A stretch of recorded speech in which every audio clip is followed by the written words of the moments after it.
salt turns to ice on the deck. Ropes snap like bones in the black wind, and the sea below boils as if something vast stirs beneath it. Ahead, a wall of light rises from the horizon, too pure to look upon, and yet it casts no warmth. Men scream prayers into the spray. Eärendil grips the prow until his knuckles split, reaching for a shore that should not refuse. The last wave lifts his ship toward a closed gate of living gold. If this tale pulls you in, help it find others. Tap like.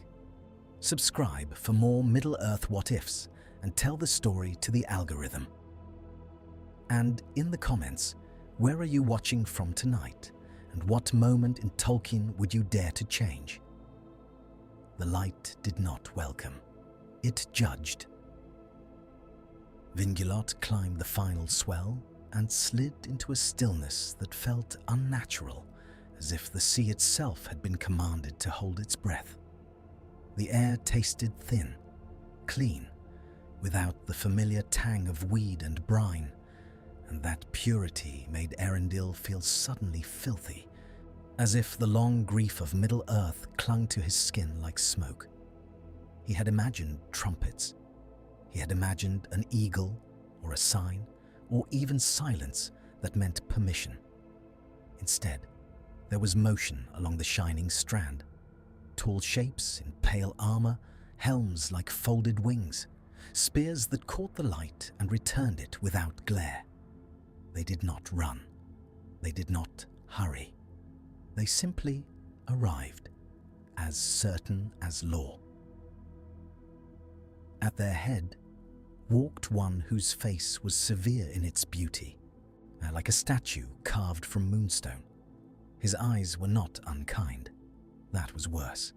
They were the eyes of someone prepared to do what must be done. Eärendil stepped to the bow, and for a moment the ship creaked beneath him as if it too wished to kneel. He raised his empty hands. "I come in need," he called, voice hoarse from days of storm and prayer, "for elves and men, for those who have no hope left. I bear." The figure lifted one hand, and the air itself seemed to harden. Vingilot's forward motion died, as though it had struck invisible rock. The sea around it rippled once, then smoothed into glass. "You bear doom," the herald said, and his voice carried cleanly across the water. "And you bear a jewel that has bled kingdoms. Turn back."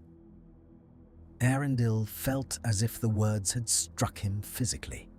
He tasted iron and realized he had bitten his tongue. Beyond the herald, the shore rose into radiance. White sand, white towers far inland like a crown laid upon green hills. And, above all, a brightness that did not flicker like fire or dance like sunlight on waves, but stood steady, absolute. Valinor, the blessed realm, the last refuge of the world. It was right there. "What law bars a beggar?" Eärendil asked. "What band forbids a plea? The world is breaking. Morgoth's shadow eats the north. The havens burn. Children are born under ash and learn fear before laughter. If the West will not answer, who will?" The herald's gaze flicked just once to the Silmaril at Eärendil's breast.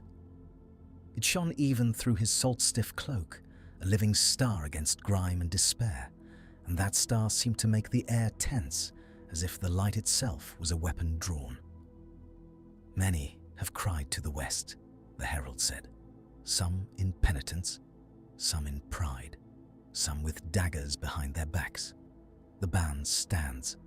The blood of Alqualonde is not washed away by tears." Eärendil's mind flashed to stories told in whispers by refugees. Swan ships burned, kin slain. A curse spoken by Mandos that had followed the Noldor like a shadow with teeth. He had not been there. He had been born into the aftermath, into the wreckage. Must even his breath pay for it? am not Feanor's son," he said. "I am the child of Tuor, who came from among men, and of Eärendil, daughter of Turgon. I am of Gondolin. I am of both kindreds. I have crossed seas that should not be crossed, and I ask only that the Valar hear me." The herald's expression tightened in something that might have been sorrow. They have heard. Silence fell so heavy that Eärendil could hear the faint clicking of salt crystals shifting in the rigging. "They have heard," the herald repeated, "and they have judged that the sorrow of Middle-earth is the consequence of choices freely made. The Valar will not unmake what the children have wrought, not again. The world was marred once by war in the beginning. They will not shatter it anew." Behind Eärendil, his few companions on the deck stood very still. One of them, a mariner whose family had drowned off Nevrast, whispered, "No," as if the word could reverse the sentence. Eärendil swallowed and forced his voice not to break. "Then at least grant refuge. Let us land. Let the weary rest. Let the hunted sleep without swords at their throats." The herald looked past him, as if seeing through the ship into the long wake trailing back towards smoke and ruin. Refuge for one becomes invitation for many, and many would come, not in need, but in vengeance. The blessed realm would become a battlefield. That will not be. "What, then?"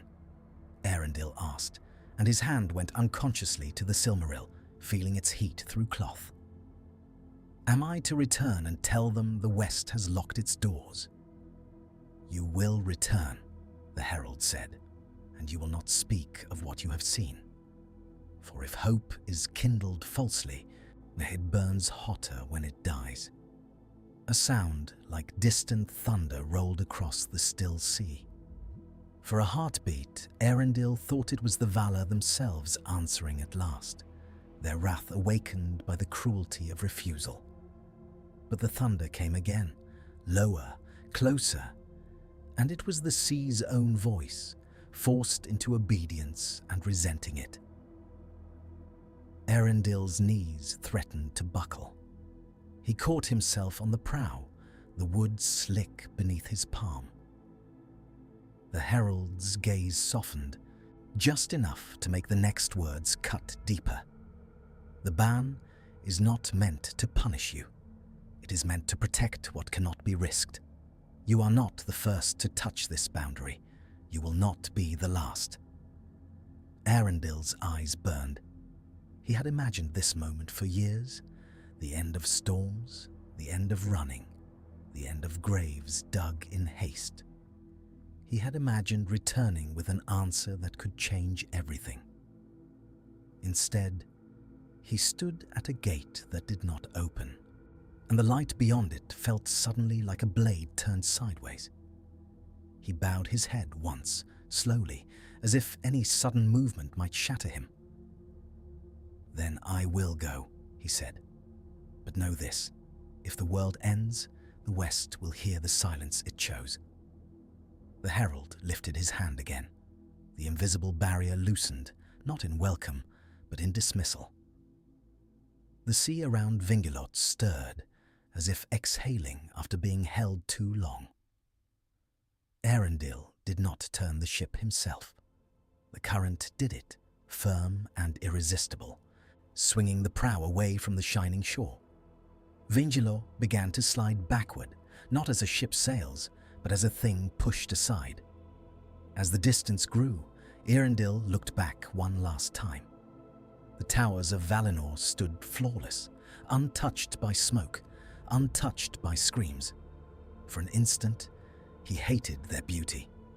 Then the light folded upon itself like a curtain drawn, and the blessed realm vanished from sight, leaving only ordinary sky and a grey horizon.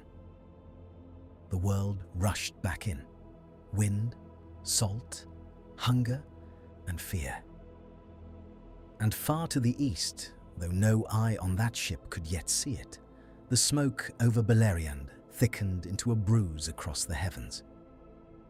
In the havens of Sirion, the air was already bitter with the smell of pitch and burned rope. Círdan's shipwrights worked by torchlight, not to build, but to salvage. Nails were pulled from broken hulls. Planks were stacked like coffins. Every hammer blow sounded like a countdown. Elwing stood on the highest walkway above the river mouth, wrapped in a cloak that had once belonged to Eärendil.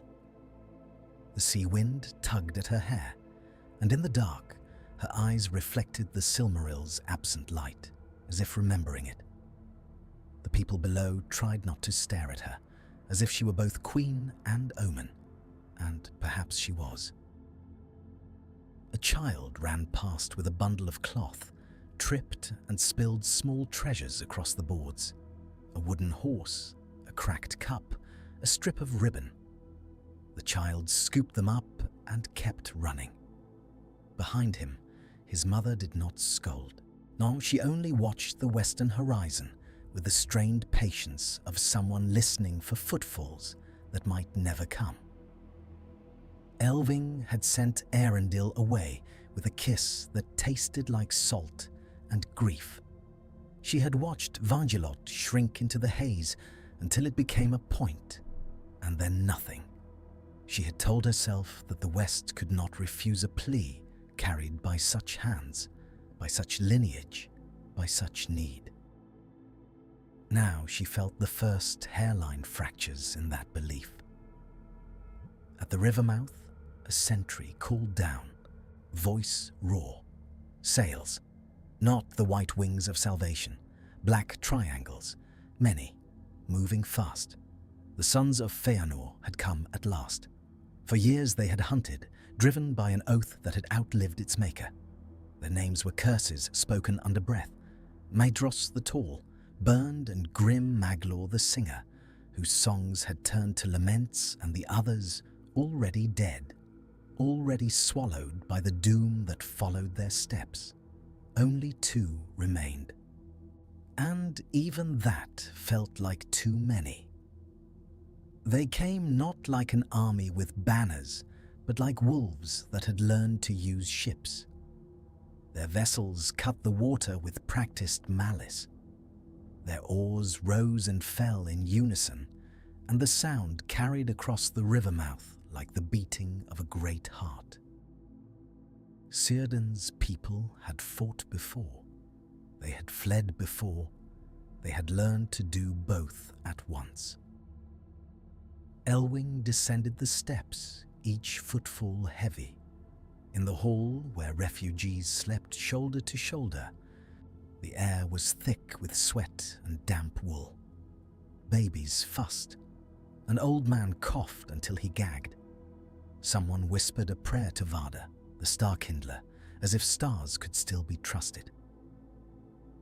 At the doorway, young Elrond and Elros stood together, twins too small to understand strategy, but old enough to taste fear in every adult face.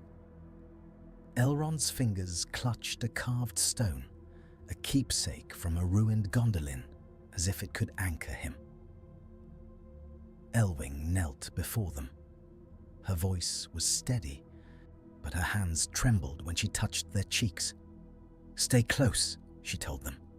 "No matter what you hear, no matter what you see. If you cannot find me, find each other." Elros frowned, already stubborn. "Where is Arda? On the sea," Elwing said. "Calling for help. Will he come back?" Elrond asked.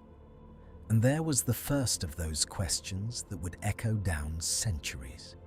What happens to children when the world does not answer? Elwing held their faces in her palms and looked into their eyes as if trying to memorize them against the possibility of loss. "He will come back," she said, "because a mother's lie can be a kind of mercy. And he will bring dawn." Outside, the first arrows fell like hard rain. They struck wood with wet thuds. A man screamed. A short sound cut off quickly. The havens erupted into motion. Doors barred, boats shoved into water, bundles thrown, names shouted. The river itself seemed to flinch under the sudden chaos, its surface shattered by splashes and falling bodies. Círdan appeared at the edge of the walkway, his beard braided and his eyes bright with a fury that had lived too long. "To the boats," he commanded. "Do not let them take the children." Elwing's heart seized at the word "take." The twins were not merely children. They were heirs to a hope that had not yet found shape. And Elwing herself was not merely a woman. She was the keeper of the Silmaril, the last of the jewels, the last concentrated light stolen from the beginning of the world. In the confusion, she felt it like a weight even without touching it, a gravity pulling every blade, every oath, every hunger toward her. A horn sounded from the raiders' ships, low and triumphant. The sons of Feanor had landed. Maedhros stepped onto the shore with the stiffness of a man who had been tortured by gods and still did not know how to stop walking. His red hair was bound back, and his left hand was a ruin of scars where iron had once held him. He looked up at the havens as if seeing ghosts. Maglor came beside him, quieter, and the salt air seemed to cling to him like tears. His eyes swept the walkways, the fleeing shapes, the smoke beginning to rise. And, for a moment, something like shame moved across his face. "Do we do this again?" Maglor murmured, and his voice was almost lost under the screams. Maedhros did not look at him. "We swore," he said. "We swore in madness," Maglor answered. "We swore before we understood what oath does to the soul." Maedhros' jaw tightened. "Then the soul will endure, or it will break, but the oath will be fulfilled." He raised his sword, and his voice carried over the water, cold and formal. "Elwing of the Havens, come forth. That give up the jewel. No more need die for it." Círdan shouted back, "No more will die for it," and loosed an arrow that struck a raider in the throat. The man fell without a sound, hands fluttering like a bird trying to fly. The first clash began like this. Not a grand charge, but a series of small collisions, bodies in narrow walkways, blades scraping on wet wood, feet slipping in blood and seawater. The havens were a place built for ships and song, and now they became a place of choke points and fire. Elwing moved through it as if in a dream. She saw a woman pull a boy into a storage shed and bar the door from within, eyes wide, breathing fast. She saw a fisherman swing an oar like a club, his face twisted not in anger, but in disbelief that this was happening again. She saw Círdan cut down a raider with a clean stroke and then flinch, as if the act itself pained him. And through it all, the same thought pulsed behind her eyes. Eärendil must return. He must return with an answer that ends this. Yet the sea gave no sign. On the far side of the havens, in a low house that smelled of tar and fish, Elrond and Elros huddled behind overturned barrels with two other children. The boards under them vibrated with the impact of running feet. Dust drifted down from rafters with each shouted command. Elros tried to peek through a crack and was yanked back by Elrond's sleeve. "Do not look." Elrond hissed, though his own eyes were fixed on the same crack, drawn to horror the way a moth is drawn to flame. Outside, a raider's voice barked, "Find the jewel! Find the children!" Elros clenched his fists. "We should fight." "With what?" Elrond whispered. The carved stone bit into his palm. With this, a sudden crash split the air. The door of the house shuddered, then held. Someone on the other side laughed, breathless. Elrond pressed his forehead to the barrel, forcing himself to breathe quietly. In his mind, he pictured his father on the sea, a bright sail under stars. He pictured him reaching the west, stepping into light, returning with hosts and banners and eagles. The picture was so vivid, it felt like memory. He did not know that the west had already turned its face away. The door broke inward with a splintering roar. A figure loomed in the opening, dark against torchlight. For one terrible second, Elrond thought it was Maedhros himself, come to snatch them like trophies. It was not. It was a lesser captain, face smeared with soot, eyes hungry. He scanned the room, saw the children, and grinned. Then the captain's grin vanished as an arrow took him in the eye. He fell backward into the doorway like a puppet with its strings cut. Círdan's voice came from outside, urgent and ragged. Run. Now. The children scrambled. Elrond seized Elros' wrist and pulled him through the gap, past the dead captain, past the spreading blood that steamed faintly in the cold air. They ran into smoke and chaos, into a world where the sky had begun to glow orange from burning ships. On a higher walkway, Elwing reached the place where the Silmaril was hidden, where she had told herself she would never need to touch it again. Her fingers found the wrapped bundle, and when she drew it close, the jewel's light seeped through cloth like sunrise, trying to break through fog. It painted her hands gold. It painted her face with a radiance that did not belong to this moment. For an instant, some part of her recoiled. She remembered the stories, the kinslaying, the oath, the curse. This jewel was beauty that demanded blood. But another part of her remembered the faces of the sleeping refugees, the children clutching toys, the old man coughing, the fishermen dying on walkways. If beauty demanded blood, then blood had already been spilled in oceans. She turned and ran toward the river mouth, where a small boat waited, shoved half into the water by a sailor whose hands shook so hard he could barely hold the oar. "Elwing!" someone shouted behind her. A voice like a song broken in half. Maglor stood on the planks ahead, blocking the narrow way. His sword was drawn, but it hung low, as if even he did not trust his arm to lift it. His face was pale in the Silmaril's glow. "Elwing," he said again, quieter. "Do not make this worse." Elwing stopped, chest heaving, and the jewel's light washing over Maglor's features and making him look almost young, almost as he might have been before oath and exile hollowed him out. "You have already made it worse," she said. Maglor's eyes flicked toward the jewel. Hunger and grief warred in him so openly, it was like watching a man drown while refusing a hand. "Give it," he whispered. "Let it end. Let something end."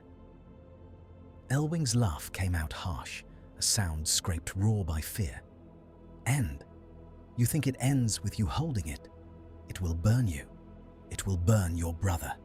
It will burn the world, because Morgoth will not stop hunting it, and you will not stop clutching it." Maedhros' voice carried from behind, approaching with measured steps. "Enough, Maglor." Maglor did not move. "Brother," he said without looking back, "tell me true. When we take it, what then? Do you feel peace in the thought, or only the next emptiness?" Maedhros halted. For a moment, His face was carved stone again. Then the stone cracked, just slightly. "We swore," Maedhros said, and the words sounded like a man repeating a sentence he no longer believed but cannot escape.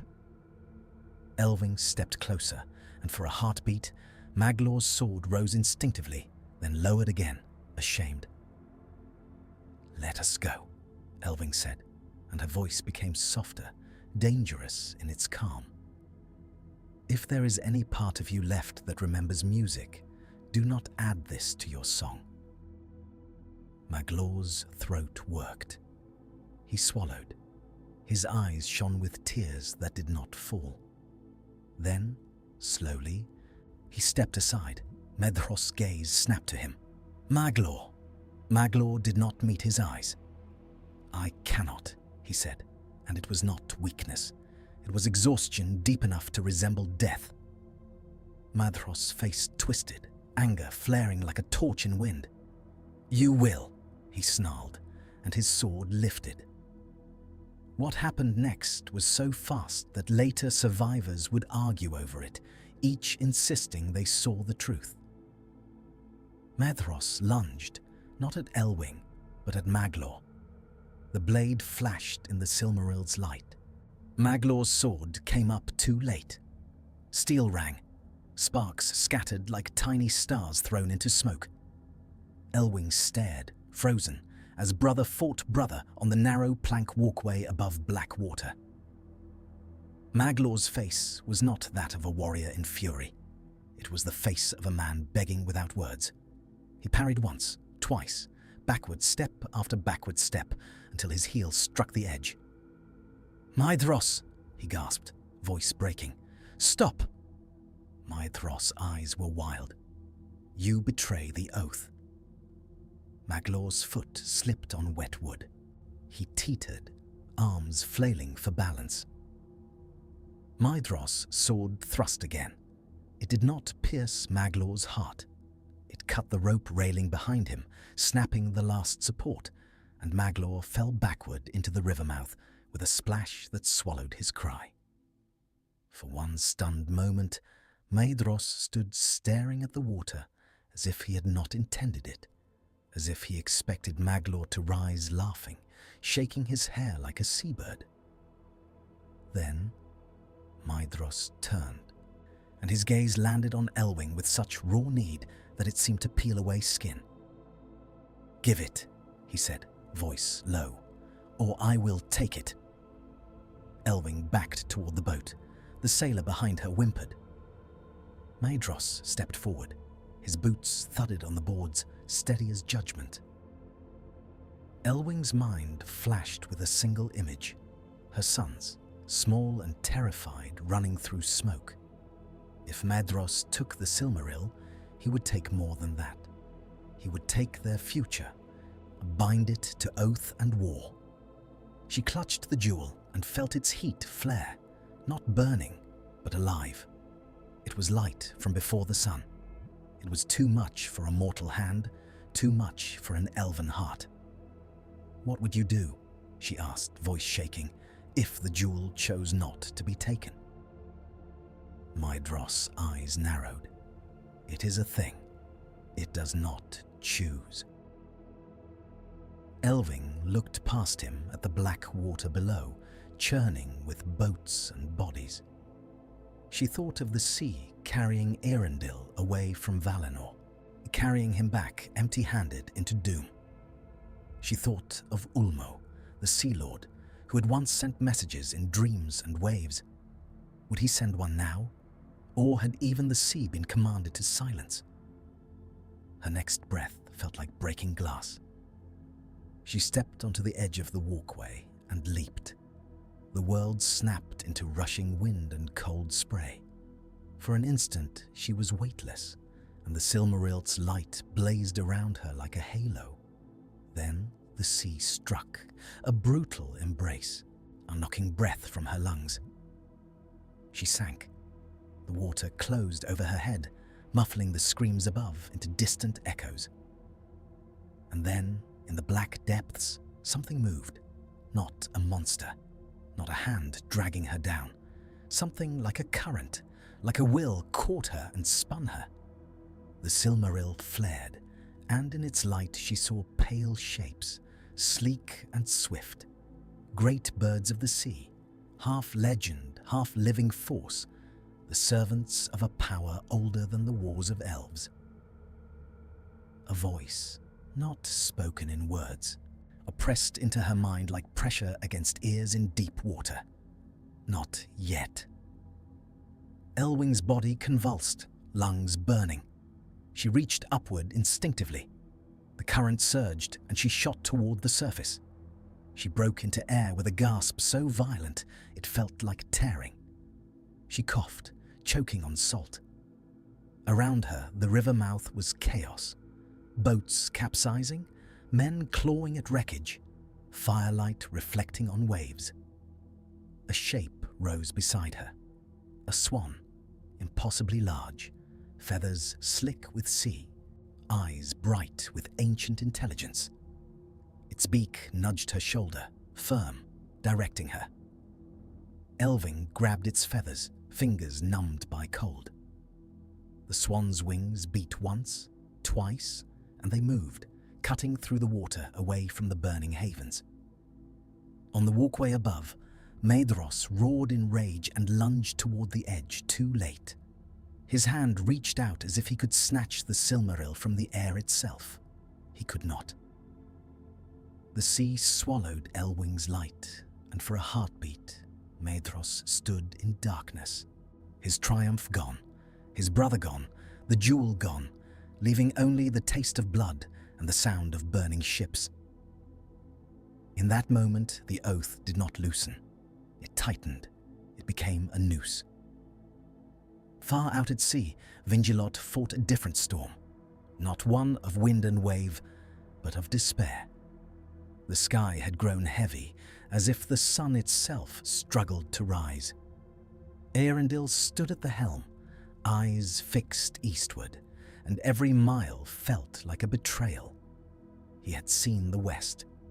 He had touched its border. He was returning with nothing. The mariners avoided his gaze. They had followed him into forbidden waters. Now they sailed back toward death. A gull circled overhead, crying, and the sound made Eärendil's chest ache. He found himself whispering a name into the wind, not as prayer, but as apology. Elwing. Night fell early. Stars appeared, sharp and cold. Eärendil searched for some sign, some new star kindled for him, some mercy. The heavens offered only their indifferent pattern. On the third day, the smell reached them before the sight. Smoke, thick and oily, riding the wind like a warning. Then the horizon bruised dark, and the sea began to carry debris. Splintered planks, a child's doll, a broken oar. Eärendil's hands tightened on the helm until his scars reopened. They reached the mouth of Sirion under a sky the color of old wounds. The havens were gone. Not entirely, not yet. But the place that had been song and refuge was now a skeleton of charred beams and half-sunk hulls. Fires still burned in pockets, crackling in the wet air. Bodies floated face down, bumping gently against wreckage as if the sea tried to rock them to sleep. Eärendil staggered onto the nearest intact pier. His boots slipped in blood diluted by seawater. A man crawled past him, clutching his own belly, eyes unfocused. The man's lips moved, trying to form words. No sound came. Eärendil looked for Elwing's face among the survivors stumbling like ghosts. He looked for his sons, small hands reaching, voices calling. He saw neither. Círdan found him near the riverbank, his great shoulders slumped as if the weight of centuries had finally become too much. His beard was singed at the tips.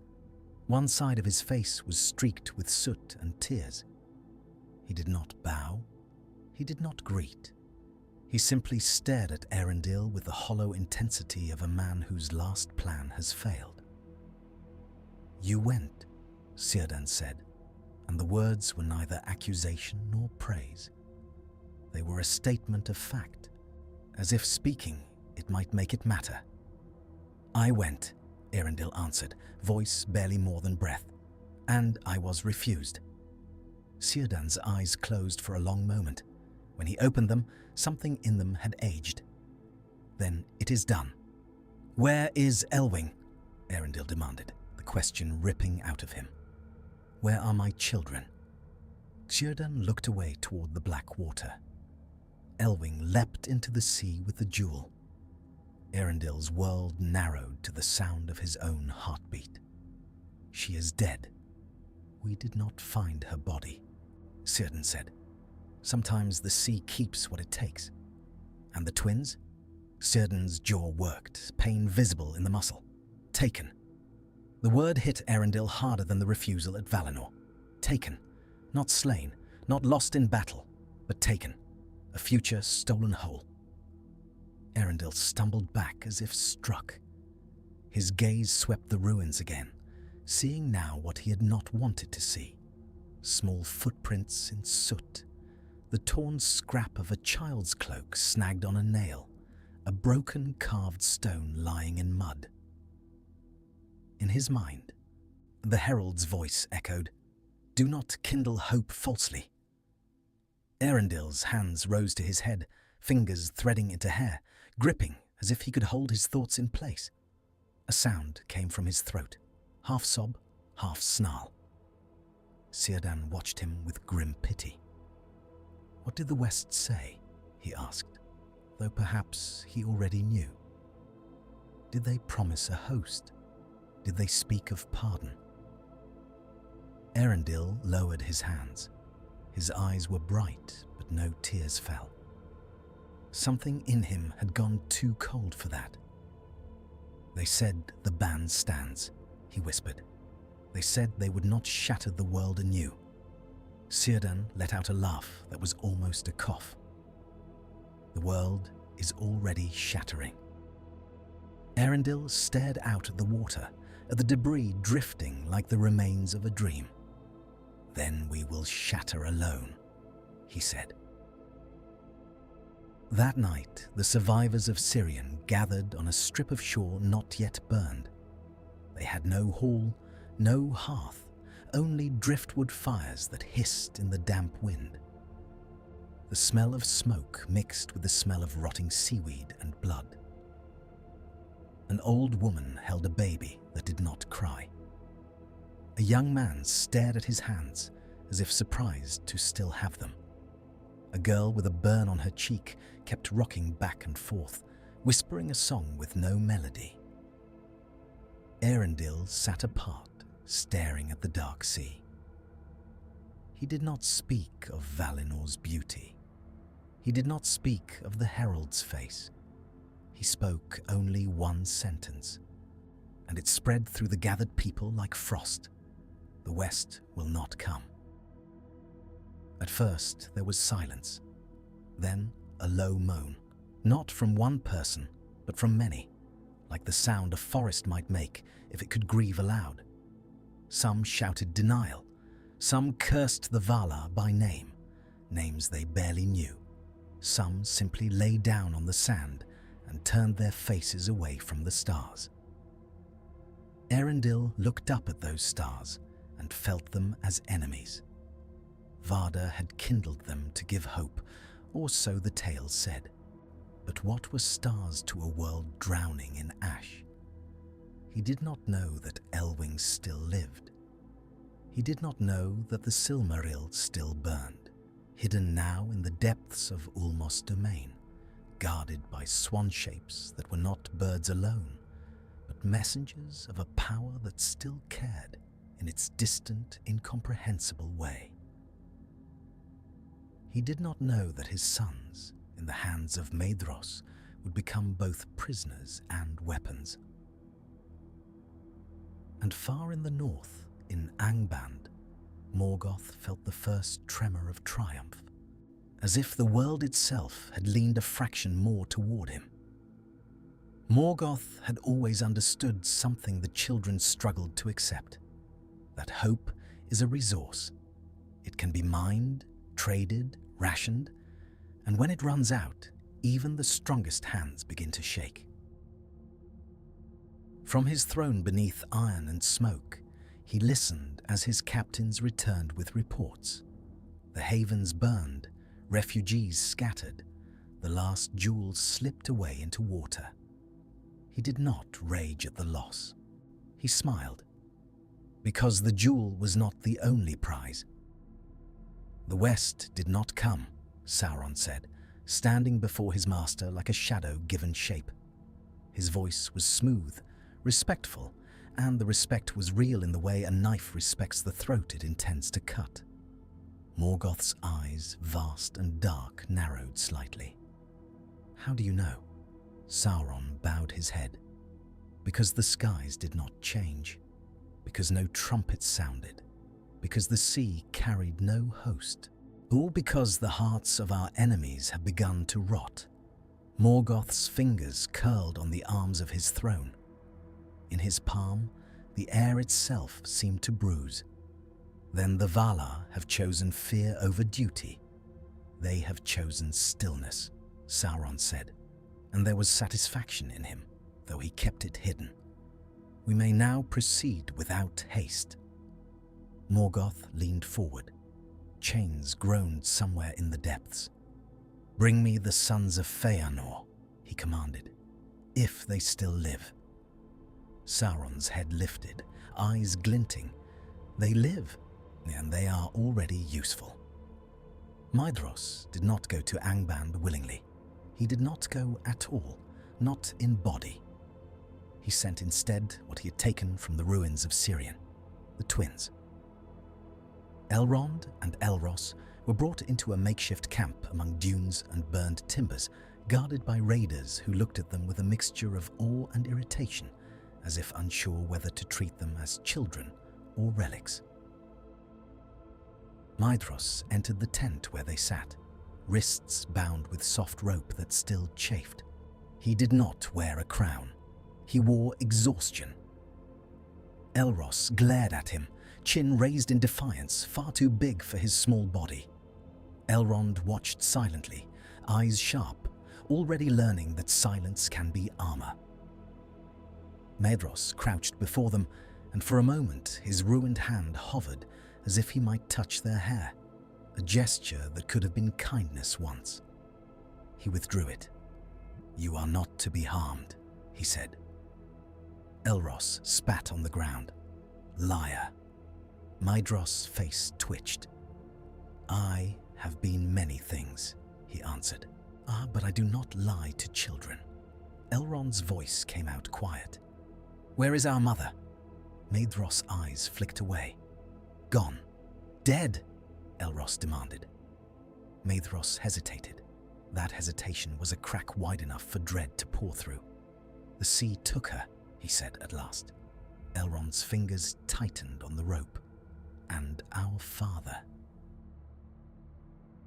"Your father went to beg the Valar," Maedhros said, and there was bitter contempt in his voice, aimed not at Eärendil alone, but at the very concept of pleading. "He will return with empty hands." Elros leaned forward, rage shaking him. "He will return with an army. He will burn you." Maedhros looked at Elros for a long moment, and something weary shifted in his eyes. "Would you like to know the truth?" he asked, and his voice lowered, becoming intimate, dangerous. "The West will not come. It has not come for centuries. It will not come now. And you will learn to live in the world as it is." Elrond swallowed. "Why keep us alive?" Maedhros stood.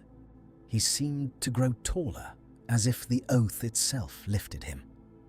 "Because you are leverage," he said. "Because you are a message. Because Eärendil will hear that his sons are in my hands, and he will bring me the jewel, or he will watch his line end." Elros's face went white. You would kill us. Maedhros' expression hardened into something almost inhuman. Do not force me, he said. He left them then, stepping out into the salty wind where Maglor should have been, where music should have been. The sea beyond was dark, hiding its secrets. In the surf, far down the shore, a figure stumbled from the water. Maglor, alive, coughing salt, eyes hollow.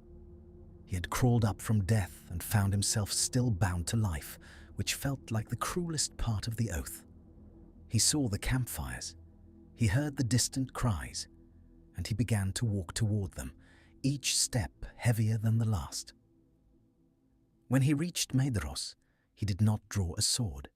He did not shout. He only said, "Let them go."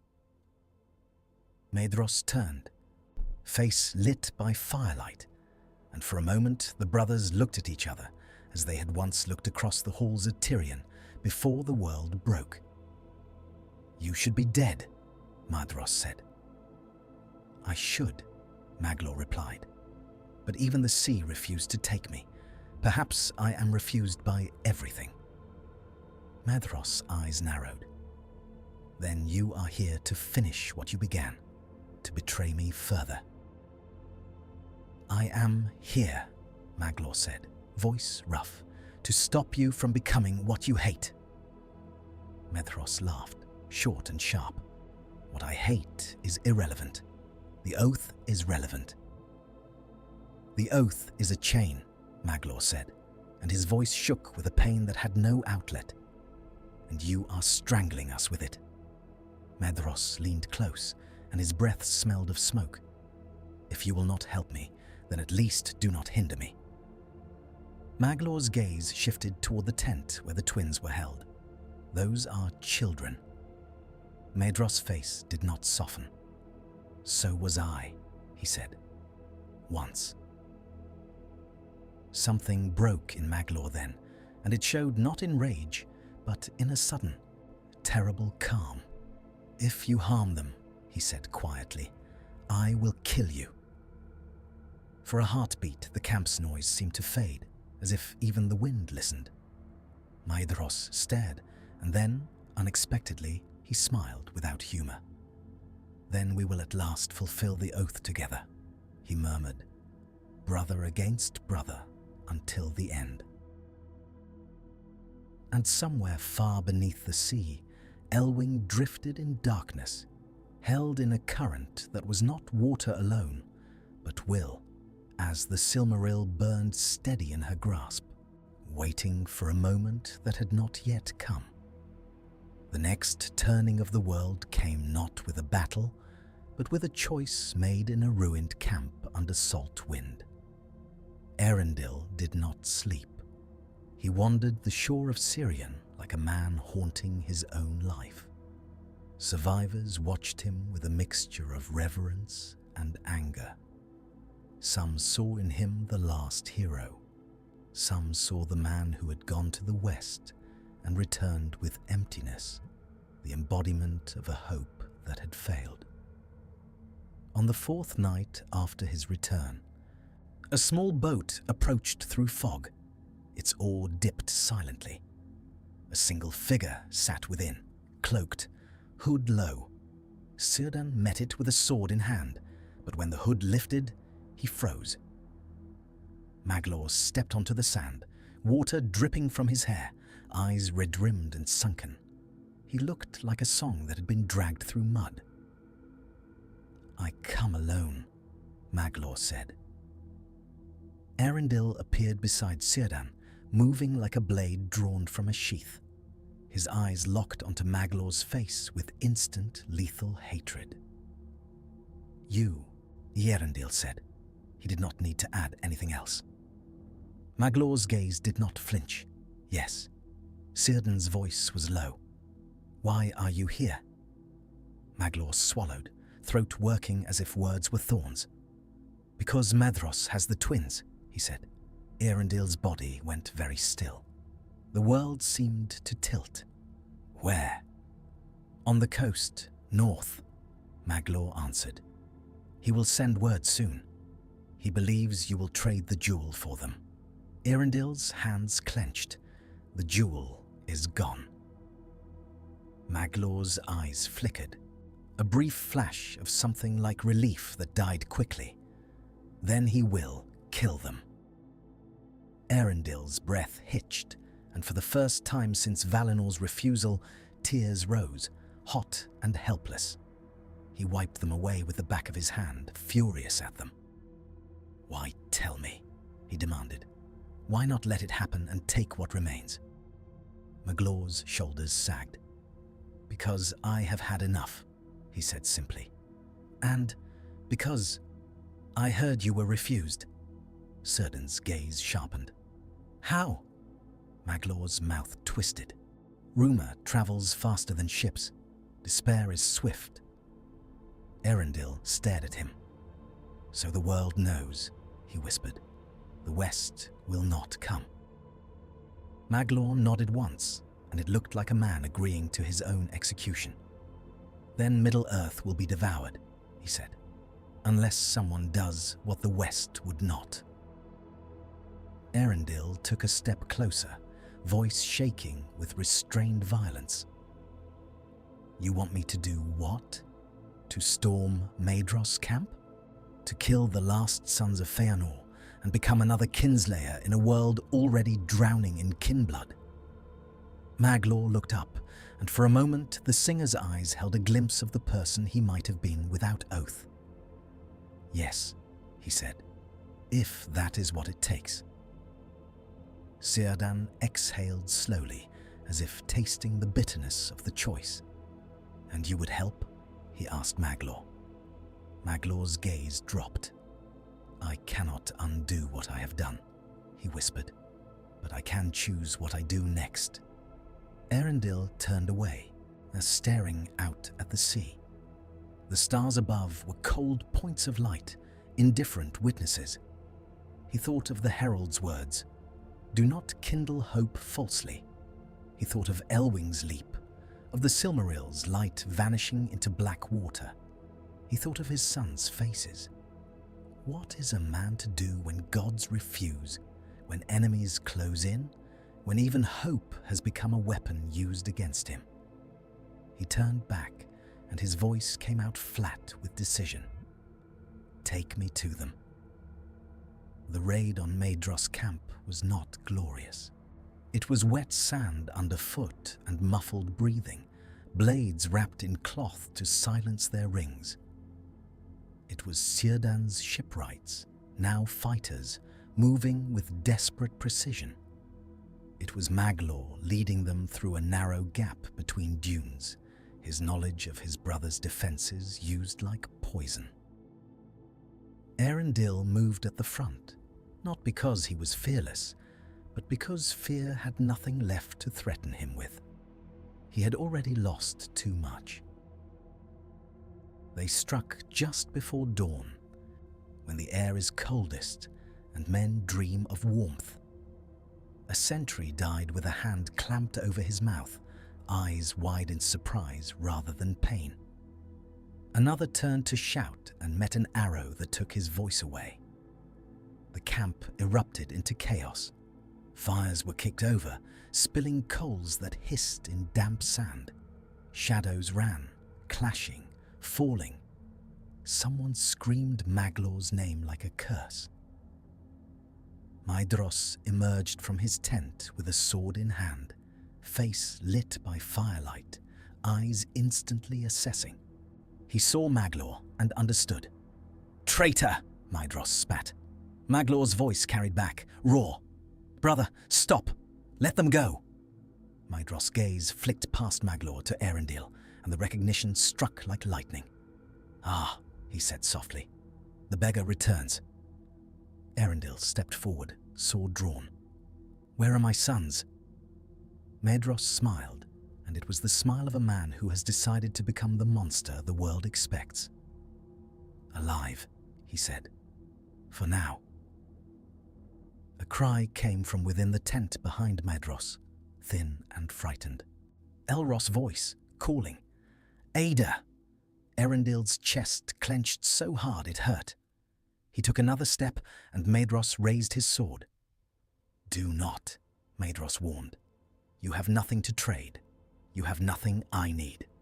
"You have the oath," Maglor said, and his voice broke. "Is that not enough to kill for? Must you kill children too?" Maedhros' eyes flashed. "Do not speak of the oath with that mouth," he hissed. Eärendil's voice came out low, deadly calm. "I went to the west. They refused me. I returned to ashes. You took my sons. So hear me now. You will not leave this shore alive." Maedhros' expression hardened. "Then neither will you. The duel that followed was brutal, close, without elegance. Maedhros fought like a man who had nothing to lose but his oath, and therefore could not lose at all. Eärendil fought like a man who had already lost everything but his children, and therefore could not afford to fall. Steel clashed, sand flew, blood darkened the ground. Maglor moved toward the tent, calling softly, "Elrond, Elros." His hands were empty, as if he hoped emptiness might be less frightening.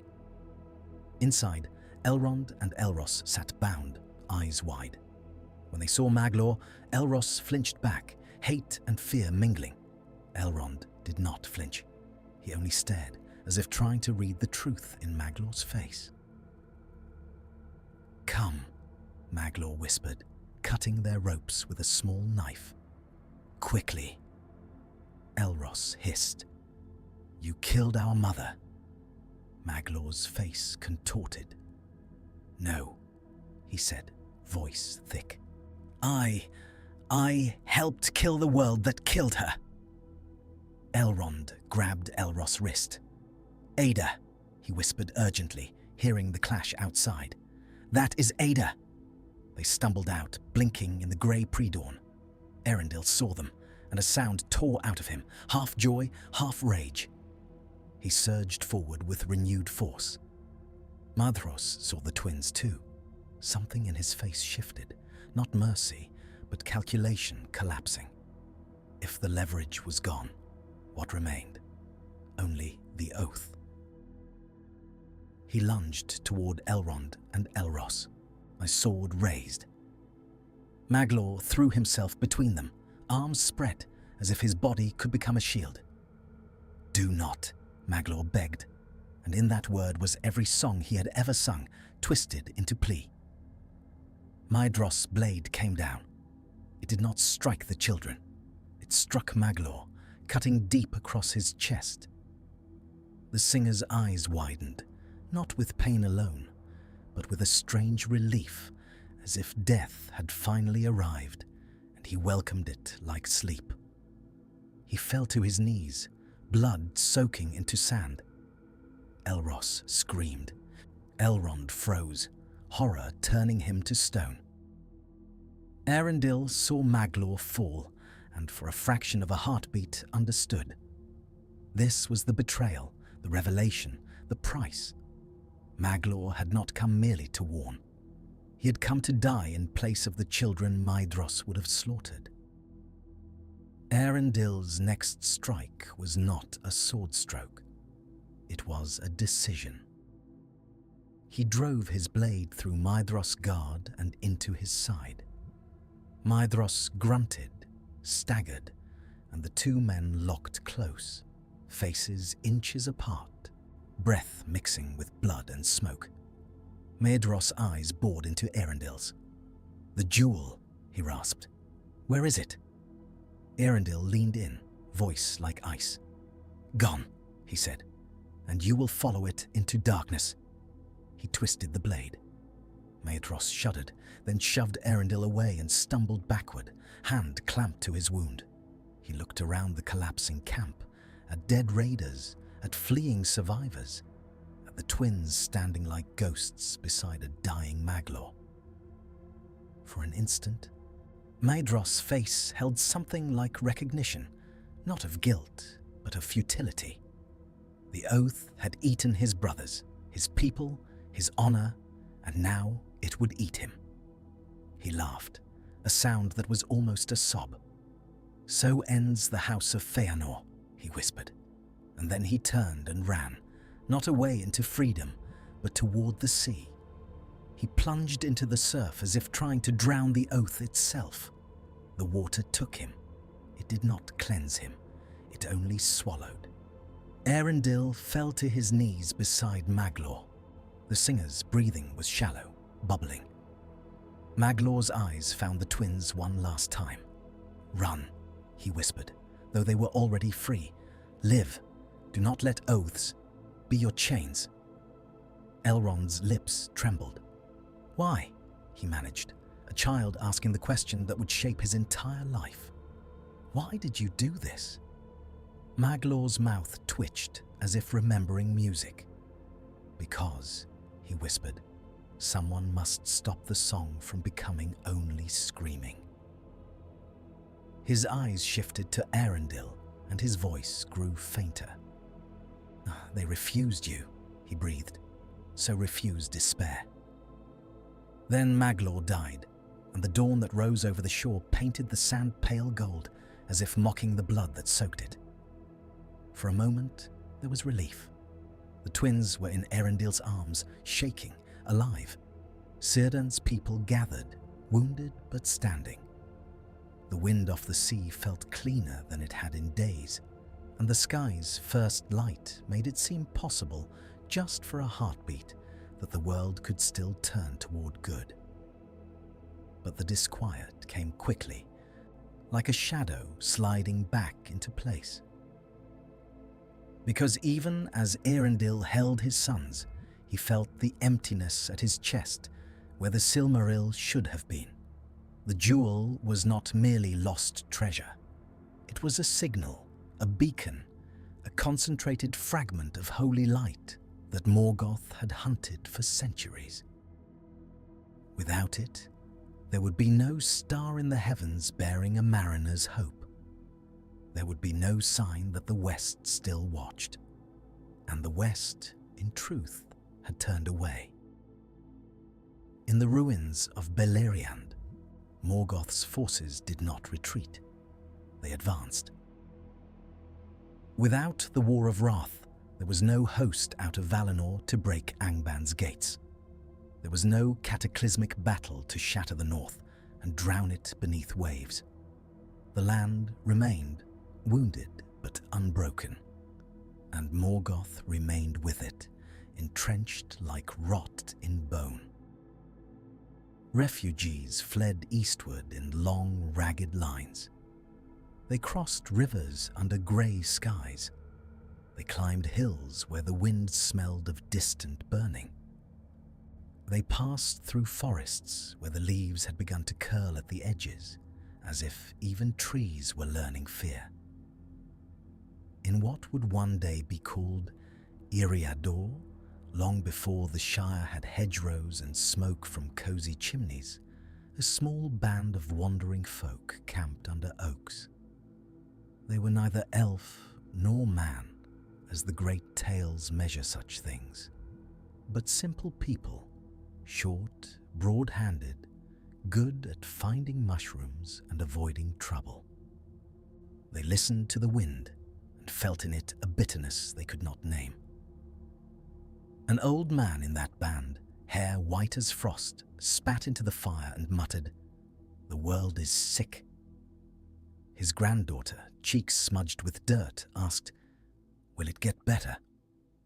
He stared into the flames until his eyes watered. "Things do not get better," he said slowly. "They only change. Sometimes that is worse."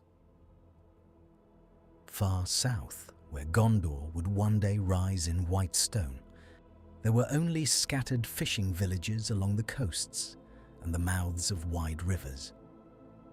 Men there watched the seas with suspicion, as if expecting monsters to crawl up from the deep. They had heard rumors carried by traders of a mariner who reached the edge of the world and came back refused, of a jewel lost to the sea, of a dark power in the north that would not die. Some laughed at such tales, some did not. In the Vale of Anduin, where Rohan would one day thunder with horse hooves, the grass grew tall and wild. Herds of horses ran free, manes streaming, unclaimed by any king. At night, wolves howled longer than they should, and sometimes, far off, a red light pulsed on the horizon like a slow heartbeat.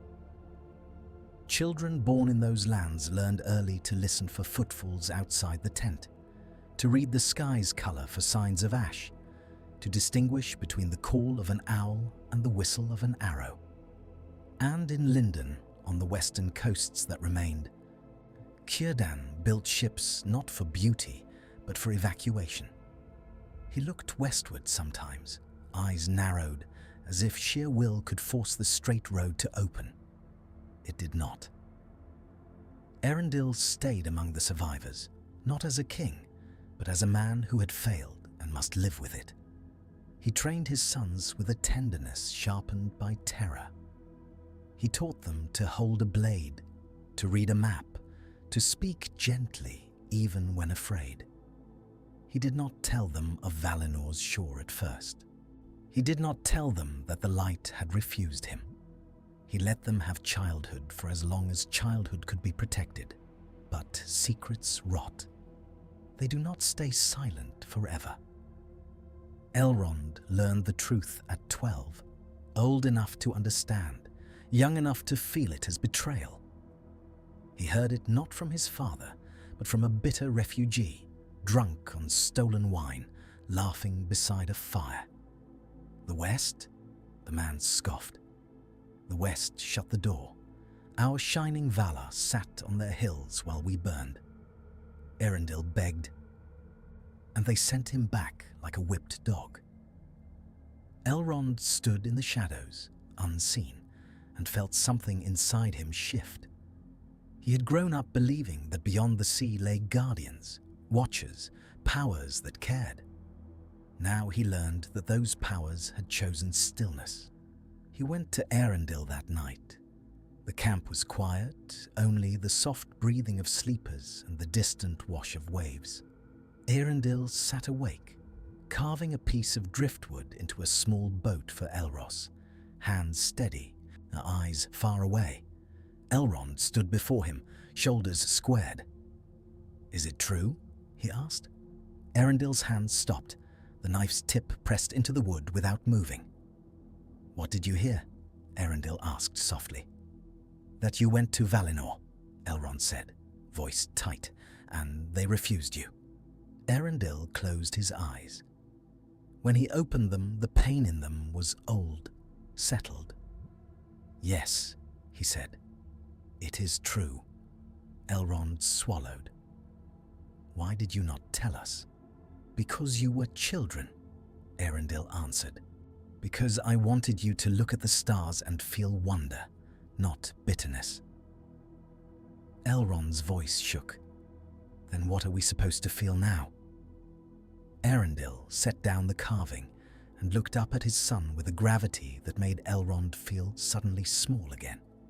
"You are supposed to feel what is real," he said, "and then you are supposed to choose what to do with it." Elrond's fists clenched. What choice is there? Eärendil's gaze drifted westward, toward a horizon that held no visible gate, no visible blessing, only sea.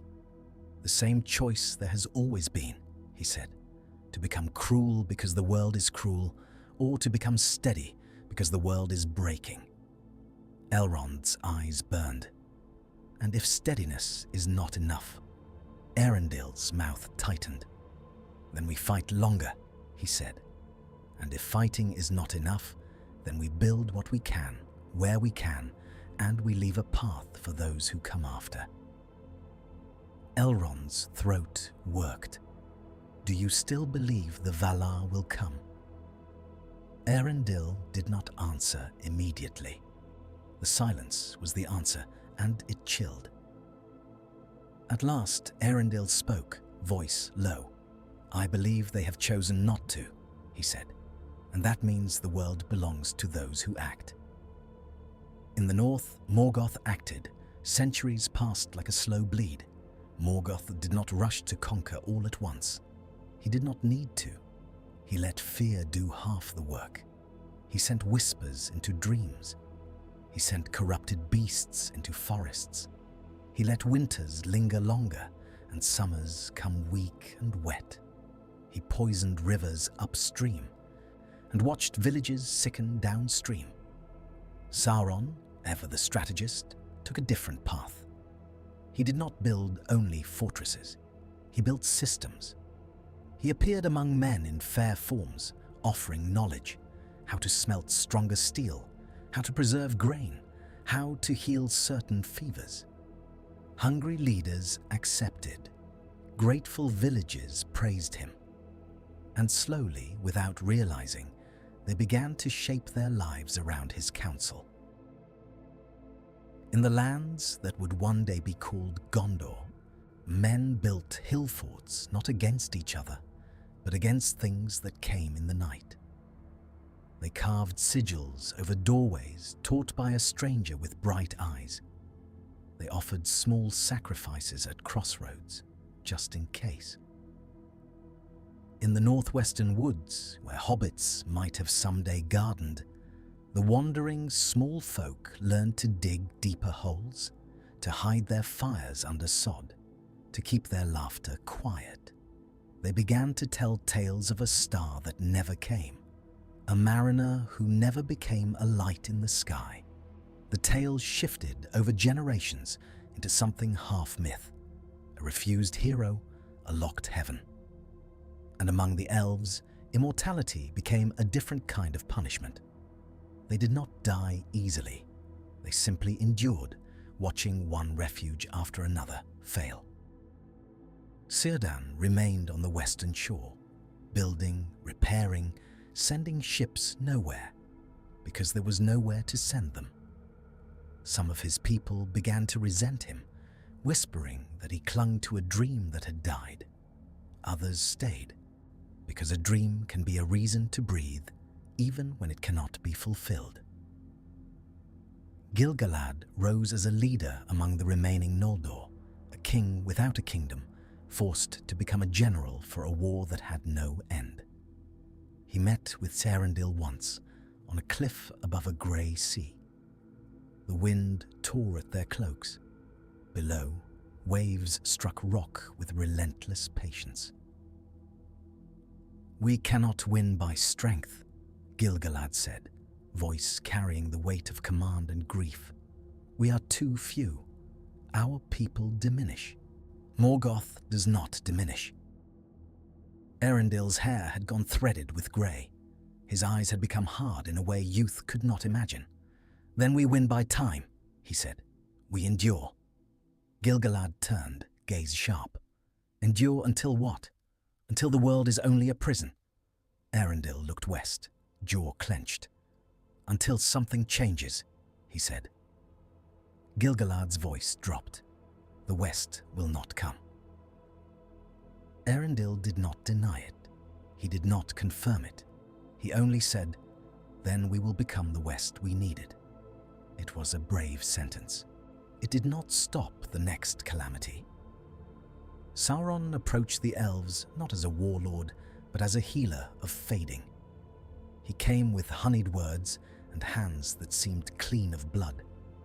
To Celebrimbor, descendant of Feanor, he offered a temptation crafted perfectly. Not conquest, but preservation. "Your people are tired," Sauron said, walking with him beneath autumn trees whose leaves fell too early. "You watch the world rot, and you cannot leave it. Would you not rather arrest the decay, hold beauty still, adjust a little against the shadow?" Celebrimbor's eyes glittered with pride and longing. He had grown up under the weight of his lineage, desperate to create something not cursed. "How?" he asked. Sauron smiled. "Craft," he said. "Rings, not of domination, but of order, of healing, of stability." Elrond, now grown and sharp-minded, warned against it. He stood in Celebrimbor's forge hall, the air thick with metal and sweat, and said, "He smells wrong." His words fit too perfectly. Why does he offer help without price? Celebrimbor's face tightened. "We have no other answers," he replied. Elros, restless, drawn to men and their swift lives, argued the opposite. "We cannot cling to what is dying," he told Elrond outside the forge, under a sky stained red by distant fires. "Perhaps the world is meant to change, and we are meant to change with it." Elrond's voice rose. "Change into what? Into servants of the shadow wearing pretty rings?" Elros' gaze hardened. "Or into relics," he snapped, "wailing about the West while men starve." Their argument ended without resolution. It did not need to. History would resolve it brutally. The rings were made. For a brief, intoxicating span, the world seemed to hold steady. Gardens flourished where ash had threatened to choke them. Rivers ran clearer. Elven halls felt brighter, warmer, as if memory itself had become a shield. Ordinary people felt it too.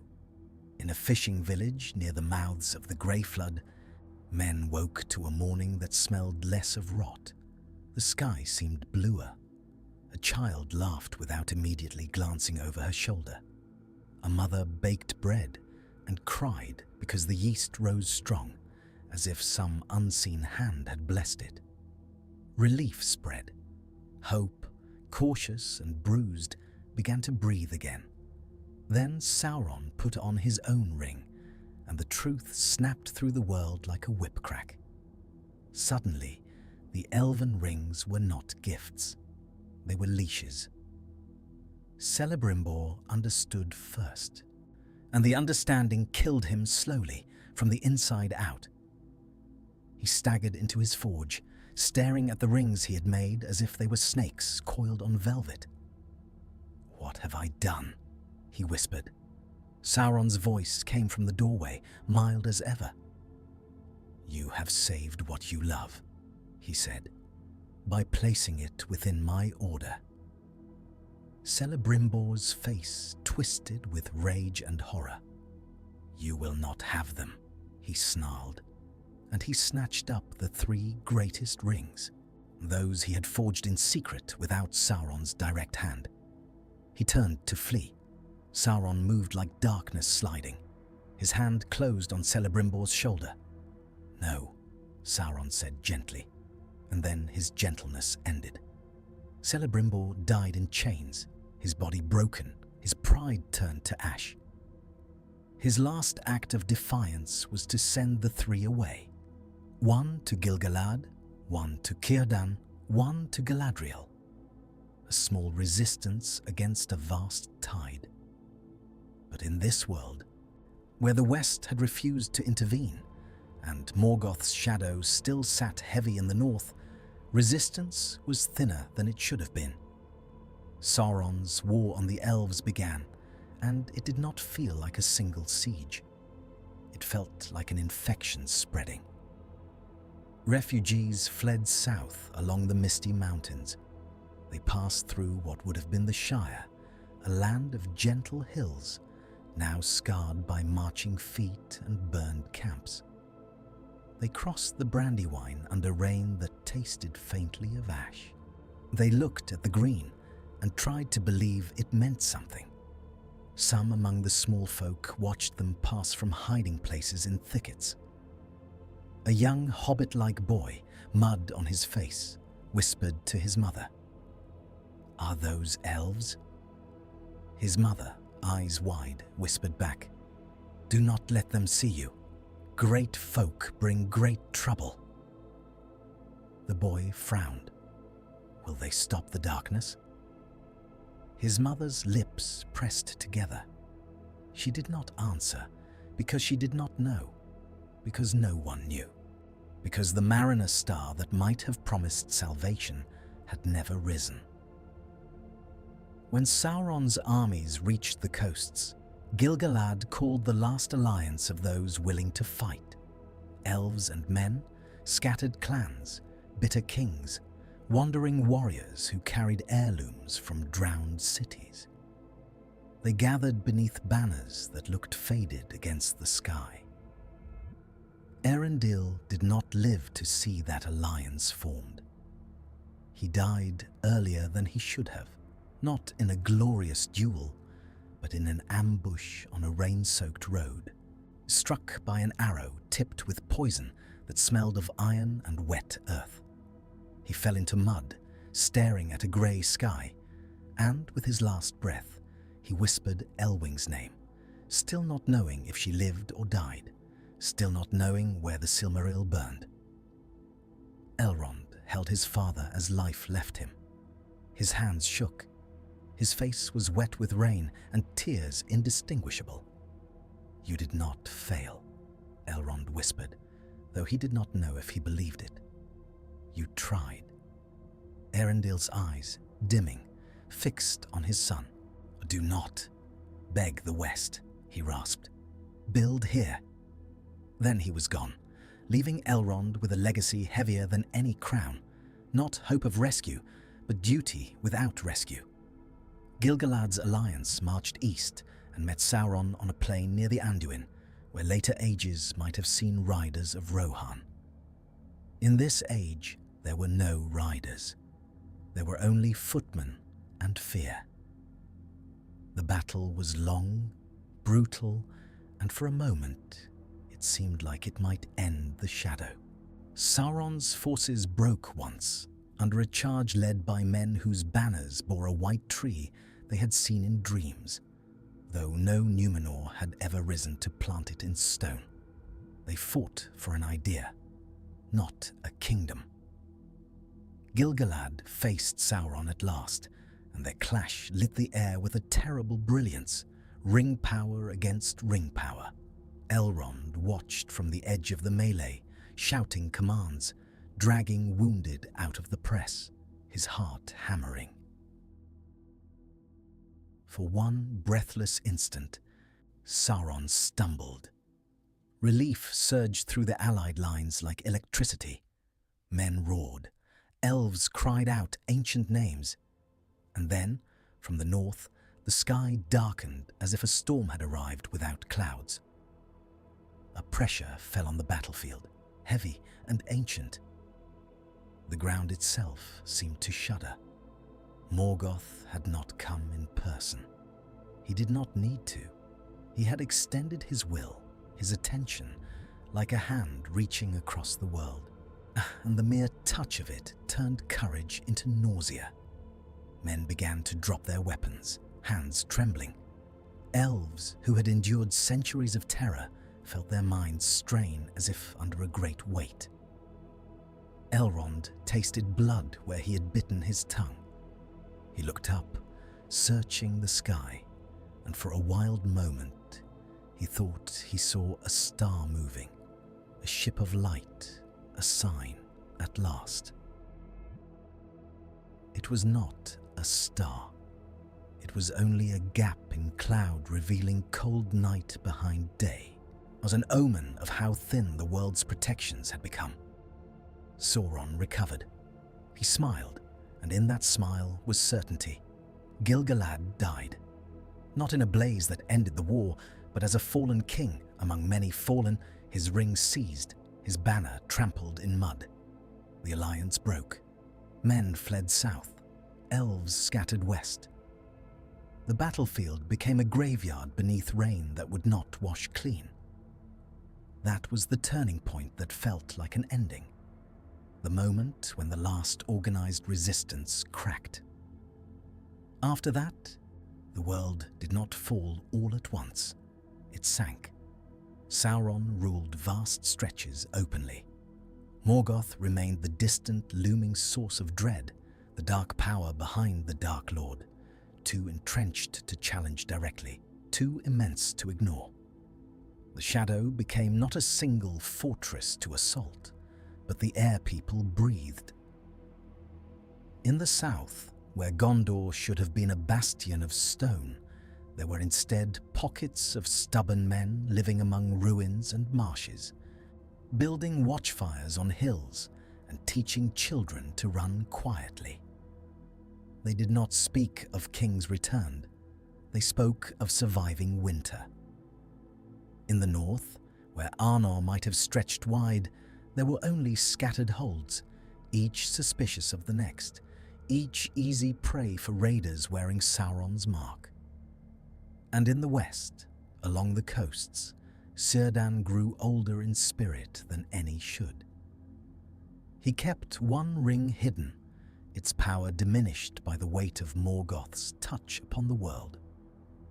He used it not to preserve beauty, but to preserve memory, which was becoming rarer than gold. Elwing surfaced again only once. It happened on a night when the sea was unnaturally calm. Círdan stood alone on a cliff, listening to the water. He had done so for so long that the sea's voice felt like a language he almost understood. A pale shape rose from the surf below, not climbing the rocks like a drowning woman, but stepping as if the water were a threshold. Swan wings shimmered in starlight, then folded, and a woman stood there, dripping sea, hair dark and heavy, eyes bright with a light that did not belong to stars. In her hands, cupped as if cradling a heart, the Silmaril burned. Círdan's breath caught. He did not move, afraid that motion might break whatever enchantment held this moment together. "Elwing," he whispered. She looked up at him, and her gaze held centuries of darkness. "The sea kept me," she said, voice like surf on stone. "Not for mercy, but for waiting." Círdan descended carefully, boots slipping on wet rock. "Where have you been?" "In the deep places," Elwing answered, and her eyes flicked toward the western horizon as if she could see beyond it. "Ulmo hid me, not from Morgoth's eyes alone, from the world's despair." Círdan's voice shook. "Eärendil is dead." Elwing's face did not change at first. Then the light in her eyes flickered, and something in her expression broke with devastating quiet. She did not wail. She did not collapse. She only closed her eyes, and a single tear slid down her cheek, catching the Silmaril's light like a tiny star falling. "My sons?" she asked, and the question was a blade. Círdan's throat tightened. "Alive," he said. "Elrond lives. He fights. He endures." Elwing inhaled slowly, as if forcing herself not to shatter. "Then I have waited too long," she murmured. Círdan stared at the Silmaril, awe and fear twisting together. "Why bring it now?" he asked. "It will draw everything to us." Elwing lifted the jewel slightly. Its light painted the rocks gold, and for an instant the sea's blackness seemed less absolute. "Because the world has learned what it is to live without hope," she said. "And perhaps that is the only soil where true hope can grow. Not hope of rescue, hope of defiance." Círdan swallowed. "What will you do?" Elwing's gaze turned east, toward lands drowned in shadow, toward plains where horses ran wild without riders, and toward forests where small folk hid their laughter, toward the south where men kept watchfires alive. "I will give them a star," she said. Círdan's eyes widened. "You cannot." Elwing's voice was soft, and it carried the weight of a decision made over centuries in darkness. "I can," she said, "not by pleading with the West, by becoming what the West refused to send." She stepped back toward the surf, and the water rose around her ankles like hands welcoming her home. "Tell Elrond," she said, and her voice wavered for the first time. "Tell him his father did not die unheard. Tell him to look up." Then Elwing walked into the sea, and the swan shapes rose around her, pale and silent. The Silmaril's light flared once, bright enough to make Círdan shield his eyes. When he looked again, the sea was empty, dark, ordinary. Above, the sky remained unchanged. No new star appeared. Not yet.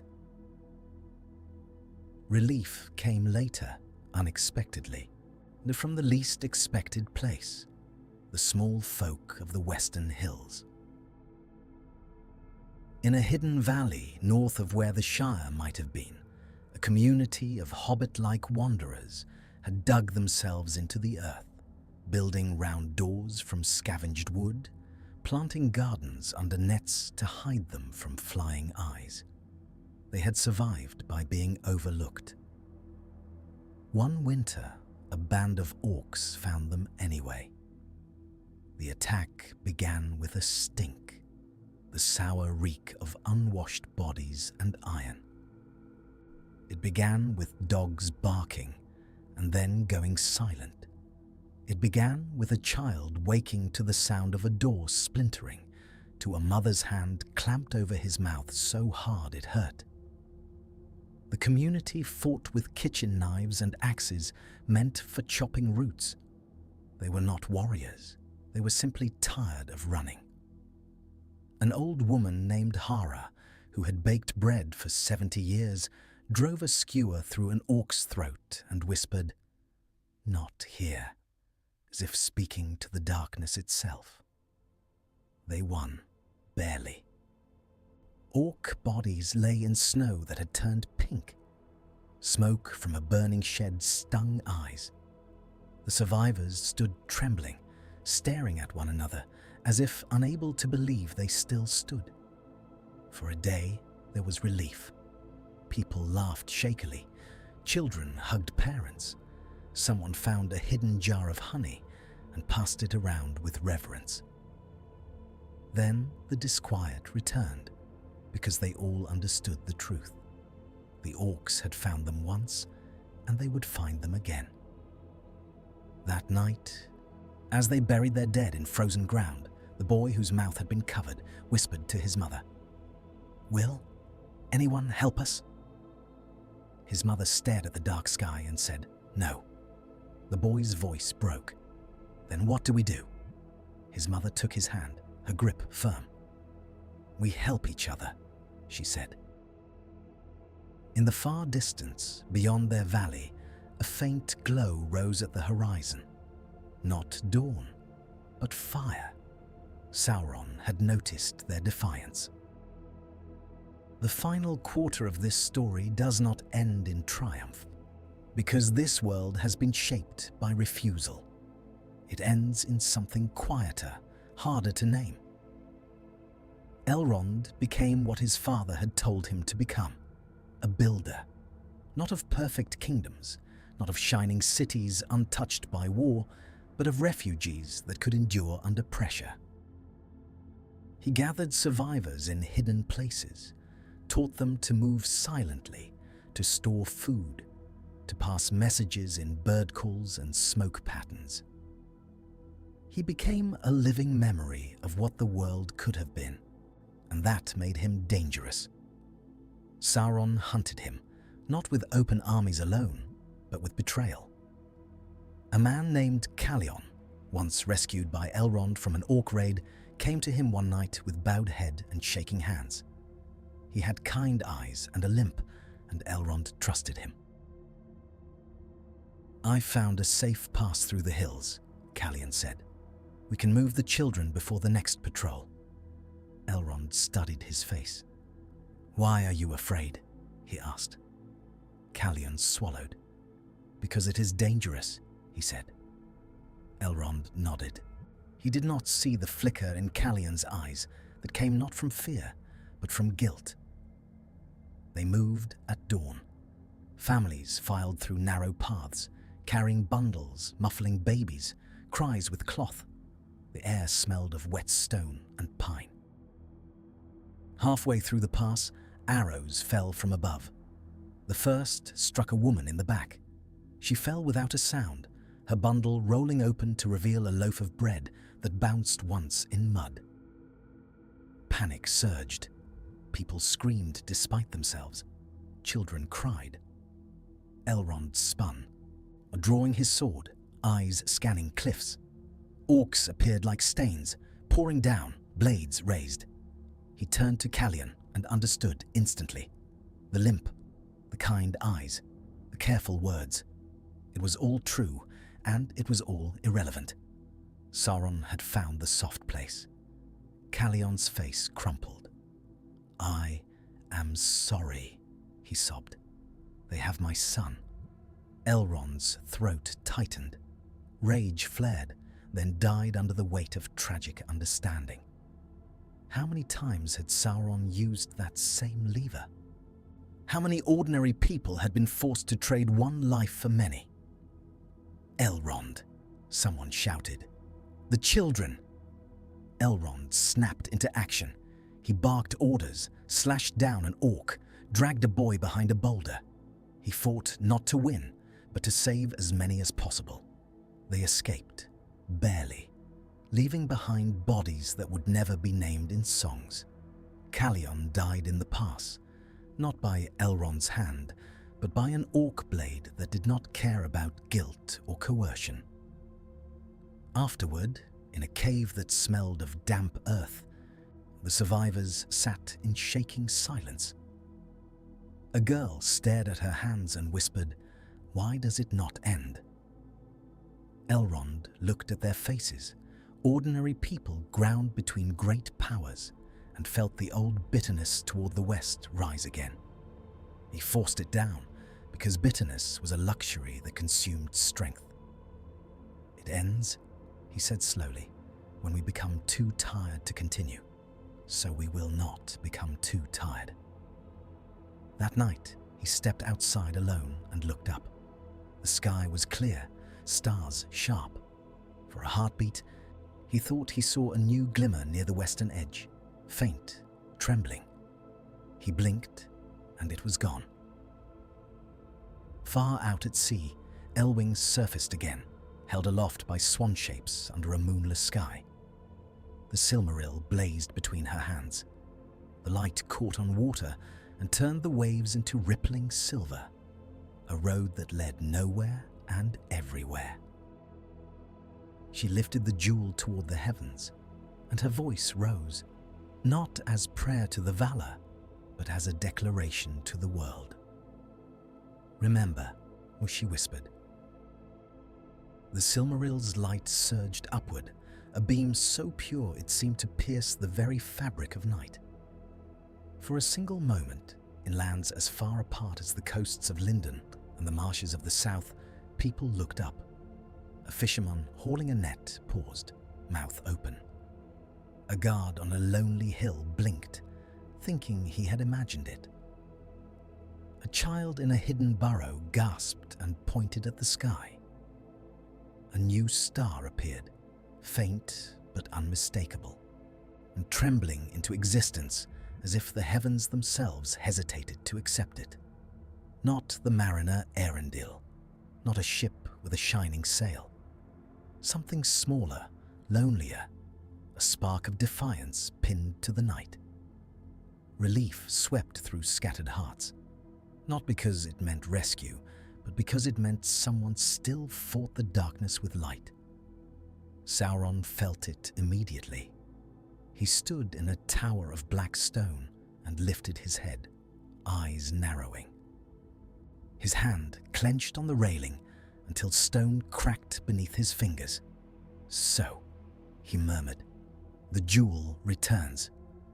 In Angband, Morgoth stirred, and the stirring was like an earthquake felt through bones. The new star did not frighten him. It angered him, because it was proof that even refusal could be defied, that even locked gates could be answered by those left outside. He did not rise. He did not need to. He sent his will south and west like a storm front, thickening the air, dimming the new star's light until it flickered. Elwing's hands trembled. The swan shapes cried out, not in fear, but in warning. The star did not go out. It only dimmed, like a candle in wind. In Middle-earth, people began to tell stories again, quietly, carefully.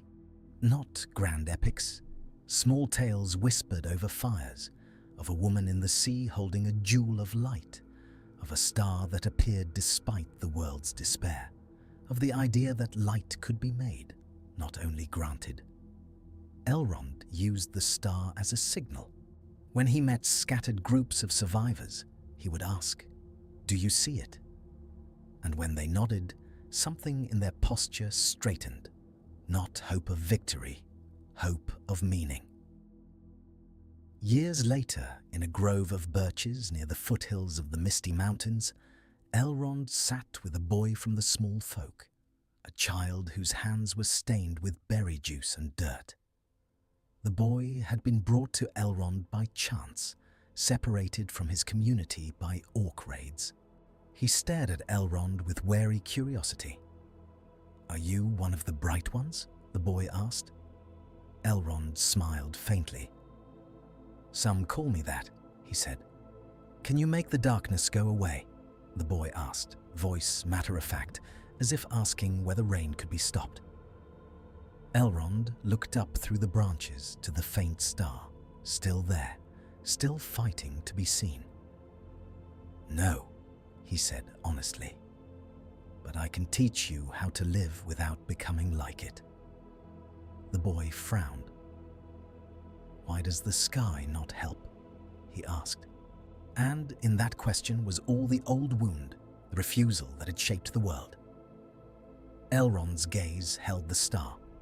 "Perhaps," he said softly, "the sky did help once. Perhaps it chose not to again. Or perhaps it could not. The reason does not change what we must do." The boy's eyes narrowed. "What must we do?" Elrond's voice was quiet, steady, the voice of someone who had buried too many dead to waste words. "We must keep small lights alive," he said, "so that when the world finally changes, there is something left worth saving." In the immediate aftermath of Elwing's star, Sauron's patrols intensified. Orc raids grew more frequent. Betrayals multiplied as fear tightened its grip. Many died who might have lived in another history. A healer crushed under a falling beam during a raid.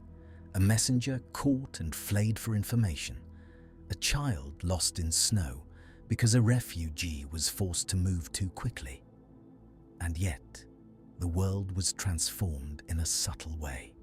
People began to resist, not because they believed they would win, but because the star made surrender feel like a lie. Círdan kept building ships, though he no longer believed in departure.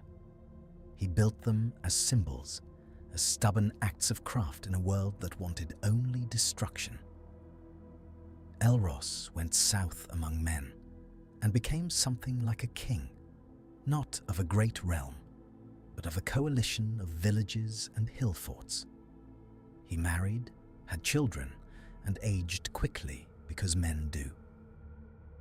Before he died, he stood on a hill above a river and looked up at the star with tears in his eyes. "It is not Arda," he whispered to Elrond, who stood beside him. "But it is enough."